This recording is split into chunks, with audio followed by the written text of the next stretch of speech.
श्री कुंज बिहारी श्री सुखदेव श्री श्याम चरणदास जय श्री गुरुदेव। भक्त भक्ति भगवंत गुरु चतुर नाम वपु एक, इनके पद वंदन किए नासे विघ्न अनेक। संप्रदाय सुखदेव मुनि चरण दास गुरुद्वार, परम धर्म भागवत मत भक्ति अनन्य विचार। श्री भक्तमाल चरित्र श्रृंखला में आज हम श्री धन्नाजी महाराज का चरित्र श्रवण करते हैं। राजस्थान में टोंक के अंतर्गत दुहन गांव है। वहाँ पन्ना जी जाट और उनकी पत्नी रेखा रहते थे। उनका एक 4-5 वर्ष का भोला भाला बालक था, उसका नाम था धन्ना। एक बार धन्ना जाट के घर उनके गुरु पधारे।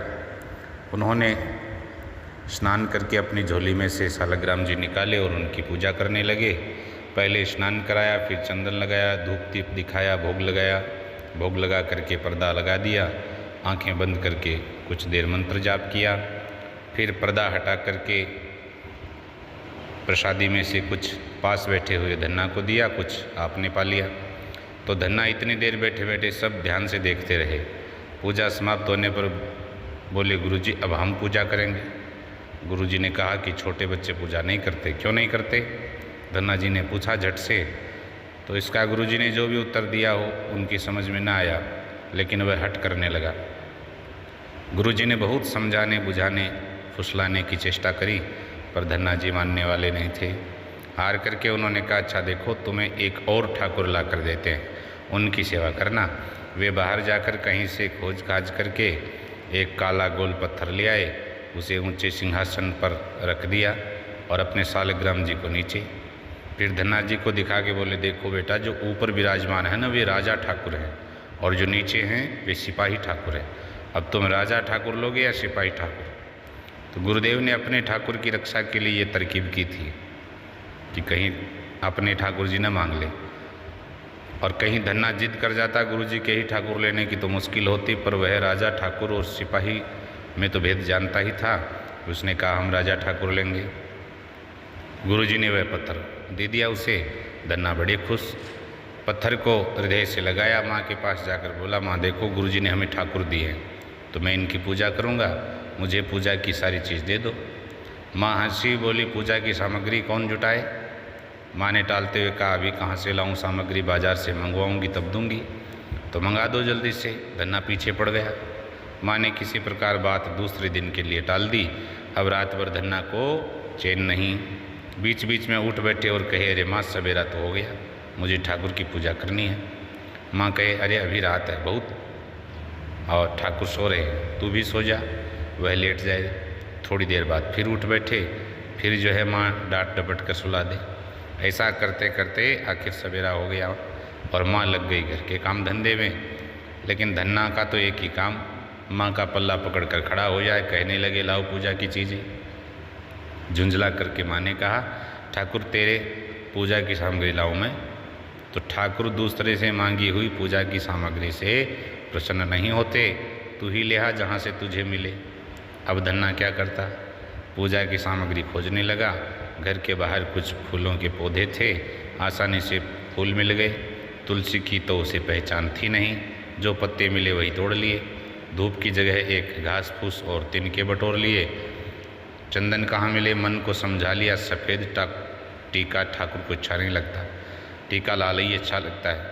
तो लाल गिट्टी थोड़ी से पानी में घिस ली, सामग्री तैयार हो गई। तब ठाकुर को नहलाया, चंदन का टीका लगाया। धन्ना के लिए तो वह चंदन ही था, भले किसी के लिए न हो। और ठाकुर के लिए तो कुछ अलग हो ही नहीं सकता, वही होगा जो धन्ना के लिए है। पर वे ठाकुर थे कब?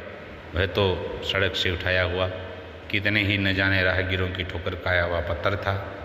लेकिन वो पत्थर भी था तो हमारे लिए, धन्ना के लिए नहीं, ठाकुर के लिए भी नहीं।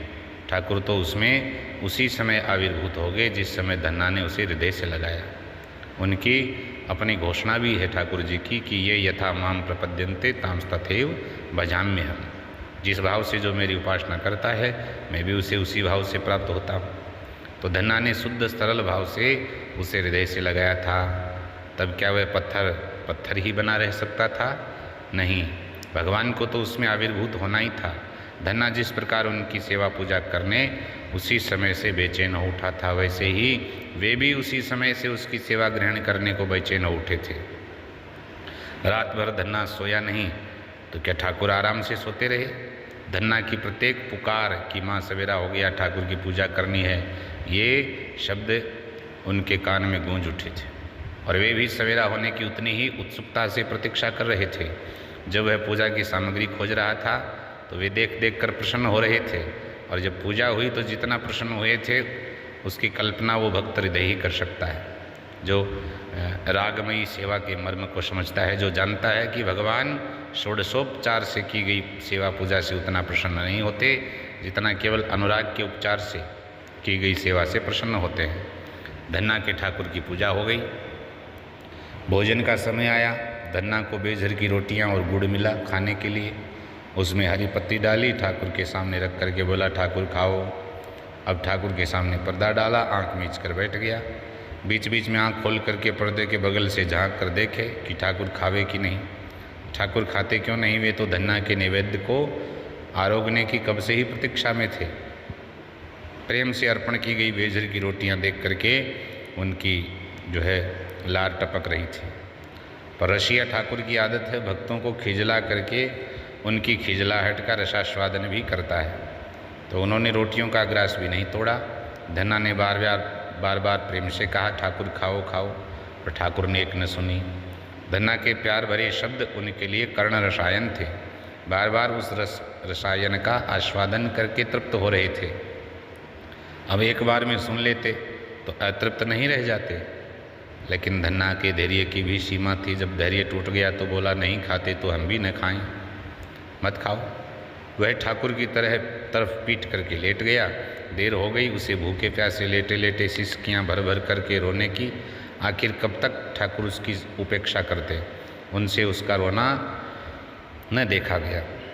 रोटी खाना प्रारंभ कर दिया। कितनी स्वादिष्ट थी वो रोटियाँ, वे घी से नहीं अपितु धन्ना के प्रेम रस से चुपड़ी हुई थी। भगवान चटकारे लेकर खा रहे थे। चटकारों की आवाज़ सुनते ही धन्ना ने करवट बदली। आहा, ठाकुर खा रहे हैं। उठ बैठा जल्दी से और उनकी ओर देखता रह गया। नेत्र चषकों से उनकी रूप माधुरी का पान करता रह गया। वैसा रूप क्या उसने कभी देखा था? वह तो वर्णनातीत था। नवनील जलधर के समान उनका वर्ण, इंद्र नीलमणि के समान उनकी कांति, प्रफुल्ल कमल के समान उनके नेत्र, कानों में लटकते हुए कुंडल, नासिका में दोलायमान कांति ये बेसर है, और पक्क बिंब के समान लाल अधरों की मंद मंद मुस्कान, सब कुछ अपूर्व था। धन्ना ने दंडवत प्रणाम परिक्रमा कुछ नहीं किया, स्तव स्तुति कुछ की नहीं। मन ही मन कहने लगा, ठाकुर तुम कितने सुंदर हो। उसके हृदय में आनंद समा नहीं सका। अश्रु बिंदुओं के रूप में नेत्रों के मार्ग से ढलक ढलक करके निकलने लगा। ठाकुर रोटियां आरोगते समय धन्ना की ओर विस्फारित नेत्रों से देख रहे थे, ऐसे जैसे कह रहे हो धन्ना तेरी रोटियों में इतना स्वाद, ऐसे स्वाद को तो मैंने बैकुंठ में भी कभी उपभोग नहीं किया। उनके हृदय में भी आनंद नहीं समा रहा और आनंद अश्रुओं के रूप में निकलकर बाहर आ रहा था। भक्त भगवान दोनों के आनंद अश्रुओं में एक दूसरे के प्रति सदा के लिए बिक जाने का भाव था, एक दूसरे के प्रति अपने आप को न्यौछावर कर देने का भाव था, और दोनों में अपने आनंद के आगे त्रिलोकी की सुख संपत्ति को तुच्छ कर देने का भाव था। धन्य धन्ना और धन्य है भगवान। धन्ना की बेझर की रोटियां ठाकुर के मुंह लग गई। धन्ना नित्य प्रेम से भोग लगाता, ठाकुर नित्य उसके भोग को प्रेम से आरोगने के लिए वैकुंठ से भागे आते। कुछ दिनों तक ऐसे ही चलता रहा। धन्ना बड़ा हुआ, अब पिता की गाय चराने जंगल में जाने लगा। जंगल में उसके लिए घर से छाछ आती, ठाकुर जी का प्रेम से भोग लगाता और जितना बचा रहता वह पी लेता। एक दिन ठाकुर ने धन्ना से कहा, धन्ना जो जिसका खाए उसे उसकी सेवा करनी चाहिए, अब मुझे कुछ सेवा बता। धन्ना बोले, नहीं ठाकुर, सेवा एवा कुछ नहीं। पर ठाकुर नहीं माने, वे उसकी गाय चराने लगे। कुछ दिन बाद फिर गुरुजी आए। धन्ना ने उनसे ठाकुर की सारी बातें कही। पहले तो उनको विश्वास नहीं हुआ, पर धन्ना आवेश में भरकर जिस प्रकार ठाकुर की रसमयी बातें कहता, उसे देख करके विश्वास करना पड़ा। तब गुरुजी ने धन्ना से अपने ठाकुर के दर्शन कराने को कहा। धन्ना उन्हें दर्शन कराने जंगल में ले गया। दूर से दिखाकर बोला, देखो वे ठाकुर गायें चरा रहे। पर ठाकुर को देखने के लिए तो प्रेम नेत्र चाहिए। गुरुजी को दर्शन न हुए। उन्होंने धन्ना से कहा, धन्ना मुझे तो दर्शन नहीं भाई।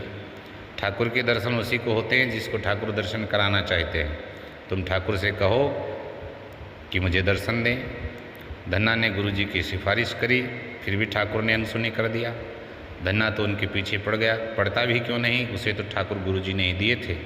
उसने अभी तक उसके बदले में कुछ उनको दिया भी क्या था। ठाकुर के बदले में ठाकुर के सिवा दिया भी क्या जा सकता है। आखिर धन्ना की बात ठाकुर को माननी पड़ी और धन्ना की कृपा से गुरुजी भी ठाकुर जी के दर्शन करके कृतार्थ हुए। अब धन्ना कुछ और बड़ा हुआ तो उसको समझ में आई बात।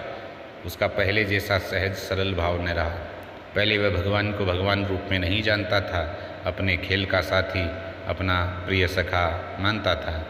भगवान भी उसे प्रिय सखा ही मानते थे। उसके साथ वैसा ही व्यवहार करते।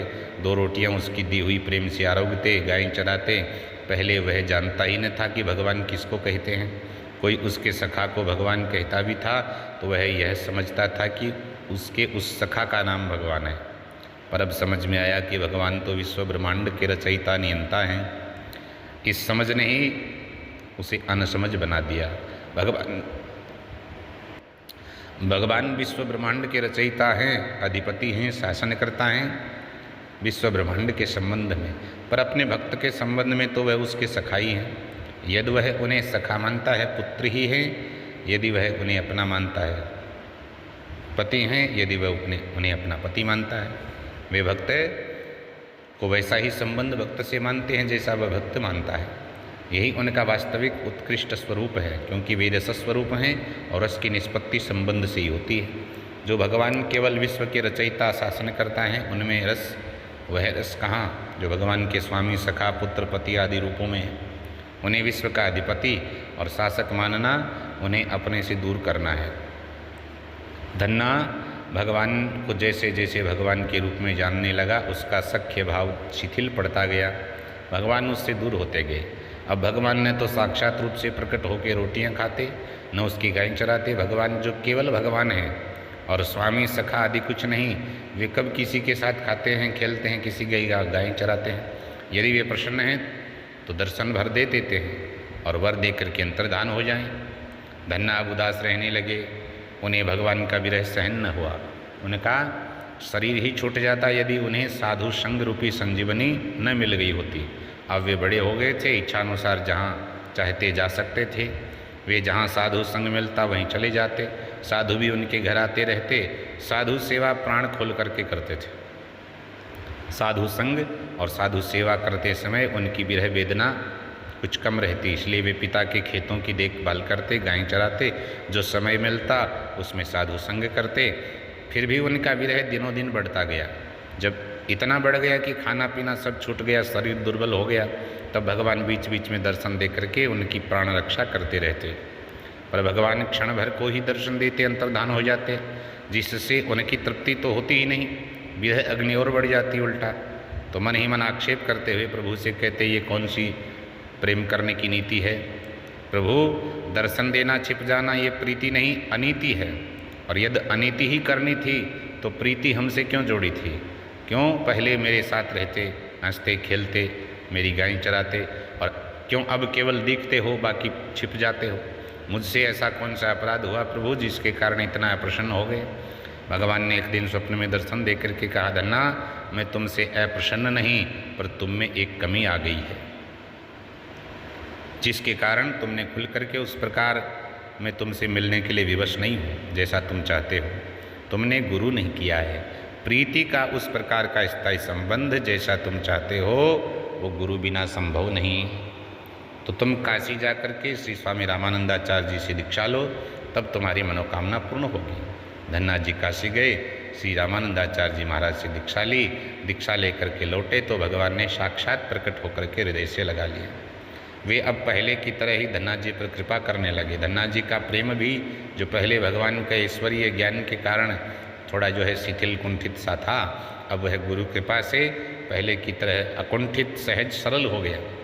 पर अब धन्ना जी भगवान की सेवा स्वयं तो करते, भगवान को अपनी सेवा न करने देते। कभी कभी छद्मवेश में भगवान भक्त की सेवा करने की अपनी साध पूरी कर लेते हैं। एक बार धन्ना जी के पिता ने उनसे कहा खेत बो कर के आओ। बीज हल बैल सब लेकर के खेत जा रहे थे, उसी से मैं मार्ग में कुछ संत मिले। संत भगवान कहने लगे भगत जी हम तो आपके घर जा रहे थे, इसलिए कि आज भोजन आपके यहाँ करेंगे। धन्ना जी ने कहा आज ठाकुर की इच्छा यही है कि रसोई खेत में बने, तो आप लोग वहीं मेरे साथ चलिए। संतों को लेकर के धन्ना खेत पर पहुँचे, एक वृक्ष के नीचे विश्राम करने को कहा। स्वयं जो बीज लाए थे उसको उबाल करके घुघरी बनाई, ठाकुर को भोग लगाया, संतों को प्रसाद पवाया। तो संत सेवा तो हो गई, आशीर्वाद दे करके संत प्रस्थान किए, पर खेत तो बोया ही नहीं गया। अब धन्ना जी को पिता का भय हुआ, तो उन्होंने खेत जोतने और बोने का स्वांग किया। सोचा कि जब जमने का समय आएगा तो कह देंगे कि खेत में नमी ठीक नहीं थी, इसलिए नहीं जमा। पर संतों के आशीर्वाद से या भगवत कृपा से खेत में बिना बोए ही गेहूँ उगाया। गांव के लोग आकर के कहने लगे भगत जी इस बार तो आपकी फसल बहुत अच्छी होगी। आस पास कृषिकार खेत की करत बढ़ाई, नाभा गोस्वामी जी महाराज ने भक्तमाल में वर्णन किया है। सब लोग आकर बढ़ाई करने लगे। ऐसा गेहूं जमा है जैसा पहले कभी हमने देखा नहीं। धन्ना ने सोचा कि ये सब लोग व्यंग्य कर रहे हैं, और जब बार बार कई लोगों ने आकर के कहा तब वे गए खेत पर और खेत को लहलहाते देख करके आश्चर्य में डूब गए। नाभाजी ने यही लिखा है, धन्य धना के भजन को बिन ही बीज अंकुर भयो। बीज बोया कहीं उगा कहीं, बोया था संतों के मुख में और उगा धन्ना जी के खेत में। फसल अच्छी उग आने पर जरूरी था खेत की रखवाली करना, पर धन्ना को तो भजन पूजन साधु संग से फुर्सत नहीं, अब रखवाली करे कौन। भाग्य से धन्ना को एक आदमी मिल गया, उसको खबर लगी कि धन्ना भगत को खेत की रखवाली के लिए आदमी की ज़रूरत है, तो आकर के बोला भगत जी आपको खेत की रखवाली के लिए आदमी चाहिए तो मुझे बटाई पर रख लीजिए, मैं रखवाली बहुत अच्छी करता हूँ, पूछते नहीं काम है मेरा। भगत जी ने कहा हाँ भैया ज़रूरत तो है, बोलो कितनी बटाई लोगे। कहने लगा ज़्यादा नहीं, 1/3 मेरा 2/3 आपका। बोले भाई 1/3 तो ज़्यादा है, 1/4 पर तैयार हो तो ठीक। देखो इस बार मेरे खेत में इतना अनाज होगा कि 1/4 में भी तुम्हारा घर भर जाएगा। नहीं भगत जी आप तो जानते हैं खेत की रखवाली में कितनी मेहनत होती है, रात दिन जागना होता है, दिन में पशु पक्षियों से, रात में शाही खरगोश जो है हिरन आदि इनसे रखवाली करनी होती है, तब न खेत की रखाई ठीक होगी। धन्ना ने समझा आदमी तो बड़ा मेहनती है, इसलिए 1/3 पर राजी हो गए। बोले ठीक है तो आज से ही रखवाली शुरू कर दो, 1/3 के अतिरिक्त और तो कुछ नहीं लोगे। और कुछ नहीं भगत जी, बस 2 समय रोटी पहुंचाना पड़ेगा खेत पर। चलो दोनों समय रोटी पहुंचा करके मैं तुम्हारी उल्टी नौकरी करूंगा। है तो कहने लगा कि भगत जी इतना कष्ट तो करना ही होगा, आप तो साधु सेवा तन मन से वैसे ही करते रहते हैं, तो इसको भी उसी का अंग मान लीजिएगा। अब मेरी कोई बहू बेटी तो है नहीं जो खेत में मुझे खाना दे जाया करेगी, मैं घर जा कर के स्वयं बनाऊँ खाऊँ तो फिर रखवाली संभव नहीं। अच्छा चलो ठीक है, दोनों समय रोटी पहुंचा दिया करूंगा। और कुछ? कहने लगा और सवेरे कलेवा चाहिए, बस 2 रोटी बेजर की, 1 लौनी मक्खन की। अच्छा कलेव भी तुमको चाहिए। देखो बात ये भगत जी, इस बहाने सवेरे सवेरे संत के दर्शन हो जाए, दर्शन करके मैं दिन भर के लिए ताज़ा हो जाऊंगा, रखवाली अच्छी होगी। और सच पूछिए तो मैंने तो आपके दर्शन के लोभ से ही आपकी नौकरी मंजूर की है, मुझे आप बहुत अच्छे लगते हैं। वैसे रखवाली को तो और भी कई लोग किसान मुझे बोलते रहते हैं। अच्छा बाबा तो कलेव भी पहुंचा दिया करूंगा, अब अपना नाम बताओ। अब उसने कहा मेरा नाम है सोंझिया। सोंझिया खेत की रखवाली करने लगा। धन्ना नित्य उसे कलेव और दोनों समय का भोजन पहुंचा दिया करते। खेत की रखवाली के दिन पूरे होने को आए, तब एक दिन धन्ना को संत सेवा में देर हो गई। संतों को विदा करके जब रोटी लेकर के खेत पर पहुँचे तो देखा कि सोंझिया अपना मैली कुचेली पिछोरी जो है ओढ़ करके सो रहा। धन्ना ने आवाज़ दी सोंझिया उठ, पर सोंझिया तो रात को जागा था और सवेरे का भूखा गहरी नींद में सो रहा।